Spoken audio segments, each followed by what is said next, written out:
insya Allah kita diberikan pengampunan dari semua dosa-dosa kita. Dan insya Allah Allah melapangkan, memberkahi rezeki-rezeki kita. Pertanda Allah sayang sama kita sekalian, alhamdulillah kita dikumpul datang bersama-sama di rumahnya kembali mensiarkan salah satu syiar-syiar Islam. Berarti kita dicintai Allah. Kemudian ibu sekalian, bapak yang dirahmati Allah, mudah-mudahan nikmat Allah ini senantiasa menjadikan kita hamba-hamba yang bertakwa. Kemudian untuk melengkapi rasa syukur kita, kita bersyukur diberikan iman dan agama oleh Allah melalui wasilah baginda Sayyidina Rasulullah Muhammad sallallahu alaihi wasallam. Apabila mungkin Rasulullah tidak diutus Allah, tidak mensiarkan ini agama, maka bisa jadi kita tidak dapatkan Islam. Bisa jadi sekarang ini kita menyembah batu-batu besar. Bisa jadi kita sujud kepada pohon-pohon besar. Bisa jadi kita menyembah matahari, menyembah bulan, menyembah lautan, dan sebagainya. Pasti kita menjadi orang-orang yang syirik kepada Allah Subhanahu wa Ta'ala. Tetapi dengan datangnya Islam yang dibawa baginda Rasulullah, alhamdulillah masuk ke dalam hati-hati kita sekalian. Mudah-mudahan di hari kemudian kita menemani baginda Rasulullah di dalam surganya. Mungkin kita kalau mau masuk surga Bapak dan Ibu, terlalu banyak persyaratannya. Tidak layak kita masuk surga mungkin. Tapi paling tidak kita meminta kepada Allah menemani Nabi di dalam surga. Nah, kita temani Nabi dalam surga, berarti kita ikut bersama Nabi di dalam surga. Itu yang kita harapkan. Allahumma salli ala Sayyidina Muhammad wa ala ali Sayyidina Muhammad. Assalamualaikum ya Rasulullah. Assalamualaikum ya Nabi Allah. Assalamualaikum ya Habiballah. Assalamualaikum khairi khalqillah. Assalamualaikum misbahus sudur. Assalamualaikum asfal asfiya. Assalamualaikum atqa atqiya. Assalamualaikum ya tabibi. Assalamualaikum ya Ahmad ya Habibi. Assalamualaikum ayuhan nabiyyu wa rahmatullahi wa barakatuh. Bapak dan Ibu sekalian yang dirahmati Allah, kita minta 10 menit sebelum ibu-ibu istirahat, bapak-bapak istirahat. Rasulullah dalam hadis sahih menjelaskan bahwa syahrul Sya'ban huwa syahrul yughfalu nasa anhu. Bulan Sya'ban ini bulan yang banyak manusia lupakan. Jadi banyak manusia lupa dengan ini bulan Sya'ban. Tidak sadar. Banyak manusia, kata Nabi, tidak memanfaatkan bulan Sya'ban ini dengan baik. Apalagi itu Sya'ban. Nah, kita bersyukur habis sisa tidak langsung tidur. Masih bisa baca Yasin, masih bisa zikir. Banyak manusia lupa.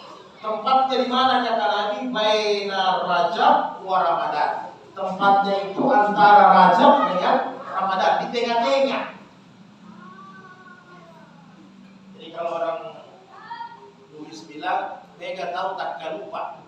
Bagi tak lupa tidak sadar. Ini bulan Sya'ban tinggi sekali nilainya di sisi Allah. Kenapa bulan Sya'ban ini tinggi?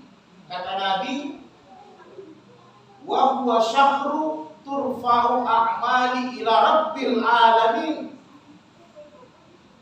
Ini bulan Sya'ban, semua catatan kita selama 1 tahun lamanya, dari Sya'ban yang lalu sampai Sya'ban yang sekarang, itu dibawa oleh malaikat ke hadapan Allah Subhanahu wa Ta'ala. Bersyukur kita. Mudah-mudahan sementara baca Yasin tadi, malaikat hantar itu kepada Allah. Ini fulan, ini fulana, sementara dia baca Quran ya Allah. Diangkat itu amalan 1 tahun sekali dibawa, walaupun Allah Maha tahu, tetapi Allah bertanya kepada malaikatnya, kau tinggalkan hambaku selama bulan Sya'ban ini, mereka sedang apa? Jadi di bulan Sya'ban ini kalau banyak kita lalai, agak kepala-kepala batu, berarti catatan itu yang dibawa menghadap Allah, rugi kita. Makanya kata Nabi dalam hadis sahih, "Fa'uhibbu ay yarfa'a amali wa ana sa'imun." Aku menginginkan, aku menyukai, aku mencintai sementara amalanku dibawa oleh malaikat ke hadapan Allah, aku sementara beribadah, aku sementara puasa, aku sementara baca Quran, aku sementara salat. Yang Nabi sampaikan. Sehingga istrinya Nabi Aisyah bertanya kepada Nabi kalau sudah bulan Sya'ban, ya Rasul, tidak seperti biasanya engkau ya Rasul, kenapa puasamu lebih banyak di bulan Sya'ban ini? Biasa puasanya Nabi Senin Kamis, kemudian Yaumul Bid 13, 14, 15. Senin Kamis 4 kali berarti 8. Tambah Yaumul Bid 13 14 bulan berarti 11. Di bulan lain puasanya Nabi puasa sunat hanya 11 hari. Tetapi di bulan Sya'ban lebih setengah bulan puasanya Nabi, lebih banyak lagi. Lebih banyak. Ditanya kenapa ya Rasul lebih banyak bulan Sya'ban selain Ramadan? Karena Ramadan full 30 hari. Tidak bisa kita berpuasa 30 hari selain bulan suci Ramadan. Tetapi bulan Sya'ban kata Isa, hampir-hampir Nabi itu berpuasa 1 bulan karena hampir puasa terus. Maka jawabannya Nabi, saya ingin saya sementara berpuasa, malaikat antar catatan amalku menghadap Allah, saya sementara beribadah kepadanya. Jadi ibu-ibu sekalian, ini malam itu susah. Besok itu dianjurkan sebenarnya kita berpuasa dari hari Selasa, Rabu, besok terakhir Kamis. Kalau yang biasa Senin Kamis, berarti puasanya alhamdulillah 4 hari. Senin, Selasa, Rabu, Kamis, double-double. Jadi siapa yang sudah berpuasa 2 hari, subhanallah, beruntung. Itu disebut Yaumul Bid, puasa putih. Karena apa? Allah putihkan dosa-dosa kita. Allah bersihkan dosa-dosa kita selama 1 bulan lamanya. Nah, besok terakhir. Maka niat memang sebentar untuk sambung puasa Yaumul Bid. Jadi karena sudah tidak 13, 14, 15, kalau ada yang belum sempat dari hari Selasa, besok boleh 14, 15, 16 sampai hari Jumat boleh. Niat puasa Sya'ban Yaumul Bid, tinggi pahalanya ibu-ibu sekalian. Kemudian dalam hadis hasan dijelaskan oleh Imam Syafi'i di kitab Al-Um, khamsa asya'a layali la yuraddu fihinna da'watu. Ada 5 tempat yang mana 5 malam, yang mana 5 malam ini kalau kita memohon berdoa kepada Allah, la yuraddu fihinna, Allah tidak menolak doa kita, langsung dikabulkan oleh Allah. Hanya kadang kita tidak sadar, saya minta tadi malam tapi tidak ada, minta uang tidak datang. Jadi kata Nabi, bisa jadi hari itu Anda mau celaka, Allah ganti dengan celaka itu uang. Siapa yang tahu catatan amal kita besok hari? Tidak ada yang tahu. Kan begitu. Sehingga banyak orang-orang saleh, orang-orang beriman, kadang doanya itu yang dia minta, kata Nabi, diganti dengan musibah. Dihindarkan, mungkin mau jatuh di got, jatuh di kendaraan, maka Allah ganti itu doa dengan itu semua. Kalau 5 malam ini kita berdoa, pasti diijabah oleh Allah, kata Nabi. Apa? Lailat awalur Rajab, malam pertama bulan Rajab sudah lewat.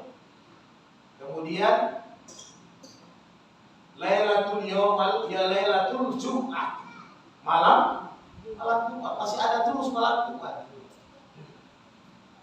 Jadi kalau ada yang baru marah-marah suami istri malam Jumat, kasih tahu suaminya, kasih tahu istrinya, Pak, pending dulu, disambung besok. Karena ini malam Jumat, jangan baru marah.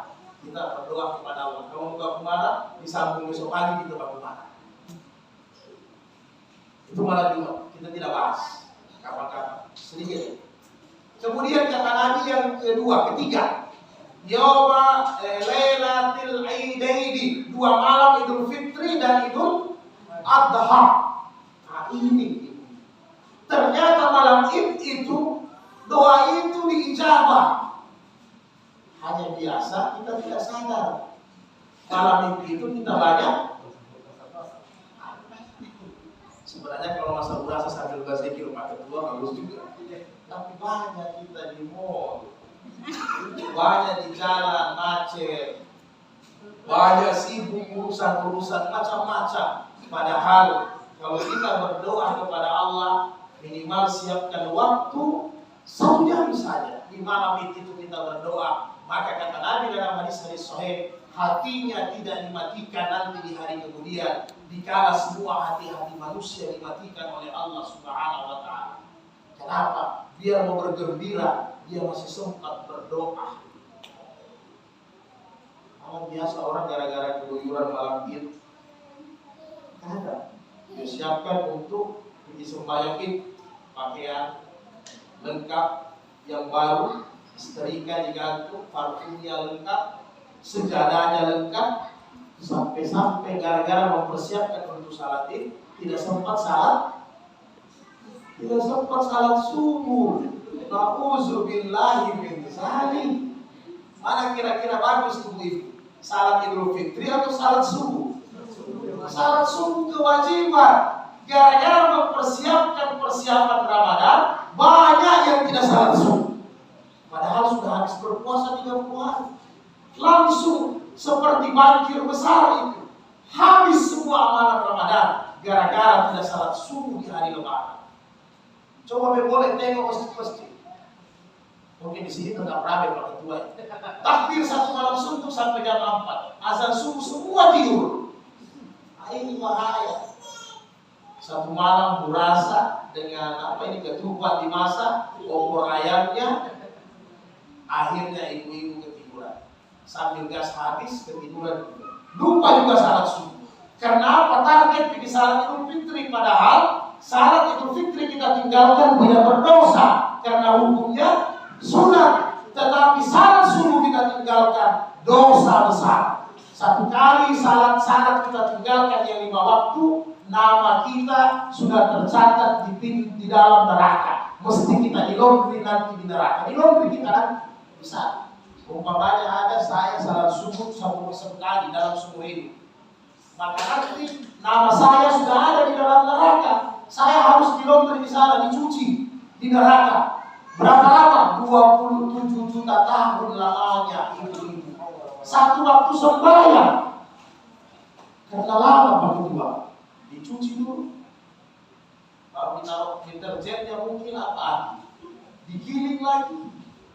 Dispul lagi dengan darah, dengan nanah. Dispil lagi dengan paru-paru. Kan lama. Dijemur lagi. Disetrika lagi, lama prosesnya. 27 juta tahun kita di dalam neraka. Bagaimana kalau ada yang tidak sembahyang seumur hidup, tidak pernah sembahyang? Hanya 2 kali 1 tahun Idul Fitri, Idul Adha. Bagaimana kalau mati? Mau bawa apa nanti di hari kemudian? Nah, jadi mudah-mudahan di malam ini kita tidak lalai. Di situ bermunajat, apalagi habis salat subuh. Habis salat subuh Idul Fitri, Idul Adha itu sebelum kita pergi Idul Fitri, Idul Adha, habis salat subuh. Di situ kita berdoa. Kalau bisa menangis, luar biasa. Ada biasa kesian ibu-ibu dia lupa dirinya. Kalau dia berdoa paling banyak, paling dia doakan siapa? Suaminya juga biasa dia lupa, paling anak-anaknya. Karena itu yang disebut dengan rahim. Rahim itu kasih sayang. Anak itu keluar dari rahim. Wajar ibu itu tidak bisa dilepaskan dengan anaknya. Walaupun anaknya sering lupa, tapi ibu tidak akan pernah lupa sama anak. Karena itu rahimnya. Berdoa. Kemudian yang kelima, nah ini Lailatul Nisfil Sya'ban. Kita berdoa di malam 15 Nisfu Sya'ban. Jadi tadi baru sekali ya. Jadi para ulama dalam mazhab Syafi'i itu menganjurkan, kan kita dianjurkan sama Nabi tiap hari harus baca Yasin, jangan nanti susah. Ya kan begitu. Siapa yang baca Yasin setiap hari, Yasin itu kata Nabi adalah hatinya Al-Quran. Jadi siapa yang baca Yasin tiap hari, berarti Al-Quran dia masuk di dalam hatinya. Nah, itu. Karena ini Al-Quran nanti yang lampu di hati Nabi kubur. Ini yang nanti jadi lampu di kubur. Nanti akan terbuka itu dada kita di kubur di alam barzakh. Al-Quran yang kita baca, Yasin setiap hari kita baca, itu akan keluar menjadi lampu di kubur. Ada tak kita bawa lampu di kubur ini? Tidak ada. Tidak ada yang bawa lampu di kubur. Maka itu nanti Yasin yang terbuka. Setiap hari harus baca Yasin. Maka ulama mazhab Syafi'i menganjurkan kalau nifsu Sya'ban ditambah. Jangan hanya satu kali. Kan tiap hari satu kali. Jadi kita tambah kalau bisa 3 kali. Itu anjuran ulama di mazhab Syafi'i. Kalau bisa 3 kali. Tadi sudah 1 kali. Sebenarnya tadi maghrib dibagi lagi 1 kali karena itu pembukaan nifsu Sya'ban. Taruh sebentar 1 kali. Sebentar kalau mampu ibu-ibu sebelum tidur baca lagi Yasin 1 kali. Kemudian besok habis salat subuh baca lagi Yasin 1 kali. Karena 15 Sya'ban ini maghrib sampai besok maghrib buka puasa itu batasnya. Jadi kira-kira kita sanggup ini 2 kali lagi? Sanggup. Bisa. Kalau malas-malas dulu, mari saja pakai HP aplikasi. Boleh. Tapi biasa kalau HP banyak yang buat WA masuk, Instagram masuk, TikTok masuk, Facebook masuk, ini repot. Tapi daripada tidak baca kan? Nah, bisa kira-kira itu ya. Kalau tidak sempat ini malam, besok habis subuh. Ya kan? Kemudian 1 kali lagi besok habis asar, mau dekat maghrib. Jangan habis maghrib, sudah habis itu susah. Karena kalau sudah buka puasa sudah 16 besok. Dan kalau samsia sebentar jam 12 malam pergantiannya. Tapi kalau kabarnya Islam pergantiannya maghrib. Nah, iya. Jadi masih panjang. Alhamdulillah sudah dibaca 1 kali. Jadi bacaan kalau habis baca yang pertama di mazhab Imam Syafi'i, dianjurkan kita berdoa semoga Allah panjangkan umur kita dalam ketaatan. Itu doa. Karena apa? Biar umur panjang, tapi kalau kita tidak taat, banyak dosa tidak ada gunanya juga. Ya kan begitu. Umur panjang, amalnya juga banyak. Itu kita doa. Ya Allah, panjangkan umur saya dalam ketaatan. Yang kedua, kalau besok subuh habis dibaca, minta saja satu. Ya Allah, ampuni semua dosa dan kesalahan saya. Baca saja bahasa Kedi, bahasa Jawa, bahasa Bugis, bahasa Buon, semua Allah tahu karena Allah yang punya bahasa. Allah yang punya bahasa. Bicara ya Allah, selama ini saya ada dosa sama suami, ampun. Saya ada dosa sama anak-anak saya, ampun. Saya ada dosa sama tetangga saya, ampun. Saya ada dosa sama orang tua saya, ampuni. Intinya kita berdoa bagaimana semua dosa-dosa kita diampunkan oleh Allah. Nah, yang ketiga, kalau kita mau baca nanti mau maghrib habis salat asar, setelah itu kita doa kepada Allah. Doa apa? Semoga rezeki kita diluaskan dan diberkahi. Karena biar banyak, kalau tidak mau barakah, gak ada turunan. Kan begitu? Nah, jadi biar banyak, kalau tidak berkah tidak ditahu mana. 2 juta 1 hari habis, masih ada kebutuhan lain karena tidak berkah. 100.000 cukup semua karena berkahnya. Di 10 juta gaji, tapi penyakitnya jantung, dioperasi di luar negeri. Sama juga. Itu maksudnya berkah. Kita diberikan kesehatan, diberikan umur panjang, tapi sehat. Karena dia juga banyak rezeki, kalau penyakit juga banyak, tidak ada juga gunanya. Habis juga uang. Nah, kira-kira begitu sekalian. Kemudian di malam ini kata Nabi dalam hadis hasan, Allah itu mengamati semua hamba-hambanya. Dia amati itu hamba-hambanya yang mana tengah malam sebentar berdoa angkat tangan. Ini dia amati. Kenapa? Karena kata Allah, siapa yang angkat tangan sebentar tengah malam sempatkan waktu-waktu, ghafartu lakum, aku hapuskan semua dosa-dosa kalian. Jadi niat puasa bagi ibu yang tidak ada halangan. Kalau bapak-bapak sudah boleh niat puasa, karena pasti kita bapak-bapak tidak haid, tidak nifas, kan begitu. Nah, bagi ibu-ibu yang tidak ada halangan sudah boleh niat puasa sebentar bangun, minimal sembahyang dua rakaat, minimal sembahyang 2 rakaat. Niat ibu-ibu ya. Sembahyang 2 rakaat, rakaat pertama boleh qul ya ayyuhal kafirun. Rakaat kedua boleh qul huwallahu ahad. Oh, tidak hafal al-kafirun. Qul huwallahu ahad rakaat pertama, qul huwallahu ahad rakaat kedua boleh, sah. Tidak hafal qul huwallahu ahad sampai selesai. 1 ayat saja. Qul huwallahu ahad, Allahu akbar. Sah sembahyang. Yang penting ada suratnya. Tapi kalau qul huwallahu ahad sudah tidak dihafal, tak perlu luar biasa. Kecuali mu'alaf berkali. Jadi dilihat ibu-ibu. Minimal 2 rakaat, kemudian angkat tangan. Minta saja apa yang mau diminta sama Allah. Silahkan. Tapi paling bagus minta yang 3 tadi. Kemudian minta dimasukkan surga bersama dengan Nabi Sallallahu Alaihi Wasallam. Masih banyak keutamaan di sahabat ini kalau kita membahas. Tidak ada ujung-ujungnya, hanya takutnya banyak pembahasan, tidak ada pengamalan, tidak ada juga gunanya. Makanya yang mudah-mudah saja kita bahas supaya mudah kita amalkan. Nanti kalau saya bilang 1000 kali, ya kan, 5000 kali, 10.000 kali, sedangkan Yasin masih setengah mati kita. Minimal 1 rakaat. Nah, yang penting ada kita buat ini Sya'ban ini. Kemudian Sya'ban ini adalah bulan, disebut Nabi adalah bulan kita mempersiapkan untuk masuk Ramadan. Ini manusia biasa lupa. Jadi kalau ada orang mau ikut pertandingan, kira-kira besok mau ikut pertandingan, tidak ada latihan, tidak ada pemanasan, bisa juara tidak itu? Mau ikut olimpiade, persiapannya tidak ada, langsung masuk mendaftar, langsung ikut perlombaan. Tidak mungkin, apalagi ini kita lari bukan 10 kilo, 30 hari kita mau lari. Persiapannya harus bagus.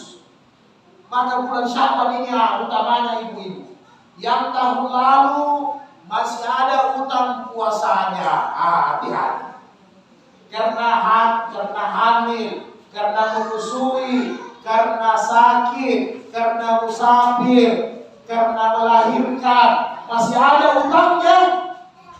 Berdosa besar seperti meninggalkan salat 5 waktu. Kalau ada utang sudah masuk Ramadan. Maka sehingga kita punya anak-anak perempuan bayar itu utangnya. Jadi tidak ada gunanya besok puasa itu susah. Karena masih ada utangnya. Jadi kalau masih ada utangnya dia puasa, boleh puasa besok, tapi dia mengganti puasa wajib pada saat bulan Sya'ban. Tapi jangan niat puasa Sya'ban, niat puasa wajib karena masih berutang. Nabi ditanya, ya Rasul, saya masih ada utang puasa, apa saya harus bayar? Apa kata Nabi? Kalau kau berutang dengan manusia, apa harus dibayar atau tidak? Dibayar. Karena ini orang kadang kalau berutang manis mulutnya, luar biasa. Tapi pas membayar utang, aduh, luar biasa. Sudah tidak muncul-muncul. Jadi kata Nabi, kalau utang sama manusia wajib dibayar, wajib. Apalagi utang sama Allah wajib dibayar. Jadi bulan Sya'ban ini kata Aisyah, saya biasanya membayar puasa wajib-wajib saya yang sempat saya tidak berpuasa di bulan Ramadan sebelumnya. Jadi tolong dibayar itu utang puasa. Kemudian yang terakhir sekali, Syakban ini bulan persiapan. Seandainya ada kelebihan, masih ada simpanannya mungkin di bawah sarung atau di lapisan-lapisan dompet. Ini sudah boleh dikeluarkan supaya tidak repot beli memang bawang 10 kilo umpamanya. Ya, itu umpamanya. Supaya kualitas puasa kita itu tinggi nanti derajatnya. Ini puasa dengan bawang merah, puasa dengan kue lebaran, ingat mentega, macam-macam, ingat gorden, semua diingat. Akhirnya nilai puasa hanya lapar dengan haus saja, pikiran dengan hati, bukan puasa yang diurus. Nah, kalau ada uang lebih kasih tahu laki-lakinya, suaminya, boleh beli mungkin bawang 5 kilo, bawang merah, bawang putih 3 kilo, perkiranya untuk